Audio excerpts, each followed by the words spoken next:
আসসালামু আলাইকুম। আপনাদের চাকরি কিংবা ভর্তি পরীক্ষায় বেশ প্রয়োজনীয় কিন্তু কনফিউজিং একটা পার্ট নিয়ে আজকে আমরা কথা বলবো। বীরশ্রেষ্ঠ 7 জন। এই বীরশ্রেষ্ঠদের মধ্যে কে কোন বাহিনীতে ছিলেন, কে কত নাম্বার সেক্টরে যুদ্ধ করেছেন, এগুলো নিয়ে অনেক ধরনের প্রশ্ন হয়। তবে যেটা সবচেয়ে বেশি দরকার সেটা হচ্ছে কে কোন বাহিনী ছিলেন, কার কী পদবি ছিল এবং কে কত নাম্বার সেক্টরে যুদ্ধ করেছেন। আজকে এটা আমরা ক্লিয়ার করব। 7 জন বীরশ্রেষ্ঠের নামগুলো আমরা প্রথমে একটু কনক্রিট করে নিব। এক্ষেত্রে আমি ফেসবুকে পাওয়া একটা টেকনিক ফলো করব, এটা আমার নয়।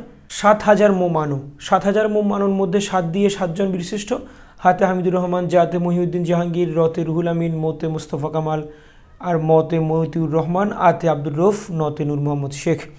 আমরা 7 জনের নাম জেনে গেলাম। এবার আমাদের জন্য একটা প্রশ্ন হচ্ছে কে কোন বাহিনীতে ছিলেন এবং কে কত নাম্বার সেক্টরে যুদ্ধ করেছেন। সেনাবাহিনীতে ছিলেন 3 জন। 3 জনের মধ্যে একজন হচ্ছেন সিপাহী মোস্তফা কামাল, আরেকজন সিপাহী হামিদুর রহমান, একজন ক্যাপ্টেন মহিউদ্দিন জাহাঙ্গীর। ক্যাপ্টেন মহিউদ্দিন জাহাঙ্গীরের পদবি যে ক্যাপ্টেন ছিল সেটা আমরা সবাই জানি। বাকি 2 জন সিপাহী। সিপাহী মোস্তফা কামাল 2 নম্বরে, হামিদুর রহমান 4 নম্বর সেক্টরে এবং মহিউদ্দিন জাহাঙ্গীর 7 নম্বর সেক্টরে যুদ্ধ করেছেন। এই বিষয়গুলোকে মনে রাখার জন্য আমরা একটা কৌশল অ্যাপ্লাই করতে পারি। আমি এখানে একটা বন্দুকের নাম লিখেছি AK-47। AK-47 এই শব্দটা রাশিয়ান ভাষায় অ্যাভটোমেট কালাশনিকোভা। এই অ্যাভটোমেট কালাশনিকোভা শব্দটা উচ্চারণ করতে গেলে আমাদের দাঁত ভেঙে যাওয়ার মতো অবস্থা হয়ে যায়। এই জন্য শব্দটাকে আমরা ট্রল করে অন্যভাবে বলবো এবং সেই নামের সাথে মিলিয়ে আমরা অন্য একটা নাম বানাতে পারলে আমাদের কাজ শেষ। আমরা বাংলাদেশের সাধারণ মানুষ, আমরা এটাকে অ্যাভটোমেট কালাশনিকোভা না বলে আমরা বলবো আবুল কাশেম 47। এই আবুল কাশেম 47-এর মতো আমরা এখানে আরেকটা নাম বানাবো, সেটা হলো মোহাম্মদ হাশেম 247। এই লাইন দিয়ে আমাদের পুরো একটা প্যাকেজ পড়া শেষ হয়ে যাবে। মোহাম্মদ হাশেম 247 এর মানে হলো মোতে মোস্তফা কামাল, হাতে হামিদুর রহমান, মতে মহিউদ্দিন জাহাঙ্গীর, আর 3 জন ছিলেন সেনাবাহিনীর। এটা সে দিয়ে আমরা প্রমোট করব।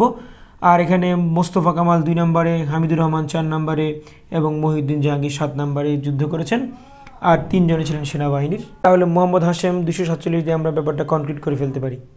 এরপরে ইপিআর থেকে ছিলেন 2 জন। ইপিআরে যারা ছিলেন তাদের পদবি ল্যান্স নায়েক।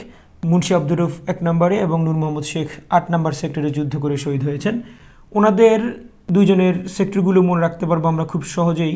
আমরা মুন্সি আব্দুর রৌফ থেকে মু নিব এবং নূর মোহাম্মদ শেখ থেকে নু নিব। আমরা একটা নাম পেয়ে গেলাম মুনু। মুনু একটা ভালো মেয়ে, ভালো মেয়েরা খারাপ কিছু দেখে না, তাহলে আমরা বলবো মুনু 18+ দেখে না। এর মানে হলো মুন্সি আব্দুর রৌফ, নূর মোহাম্মদ শেখ 1 নম্বর এবং 8 নম্বর সেক্টরে যুদ্ধ করে শহীদ হয়েছেন। নৌবাহিনীতে একজন ছিলেন, তিনি হচ্ছেন রুহুল আমিন।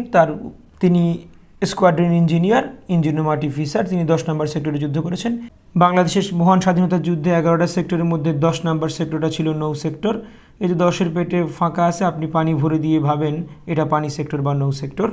এরপর বিমান বাহিনী, মতিউর রহমান, তার কোনো সেক্টর ছিল না কারণ তিনি পাকিস্তান থেকে বিমান নিয়ে বাংলাদেশের যুদ্ধে যোগদান করতে চেয়েছিলেন। T-33 বিমানটা নিয়ে তিনি চলে আসতে চেয়েছিলেন, কিন্তু পথিমধ্যে তার কো পাইলটের সাথে ধস্তাধস্তিতে বিমান ক্রাশ করে এবং সেখানে শাহাদাত বরণ করেন। তাহলে তার সেক্টর দরকার নাই, তার বিমানের নাম হচ্ছে T-33 বিমান। তাহলে আমরা খুব কঠিন একটা পড়া সহজ করে নিলাম। এখন আপনাদের কাজ হবে এটাকে ভালো করে আয়ত্তে আনা, পাশাপাশি শেয়ার দিয়ে রাখা এবং অন্যদেরকে দেখার সুযোগ করে দেওয়া। আসসালামু আলাইকুম।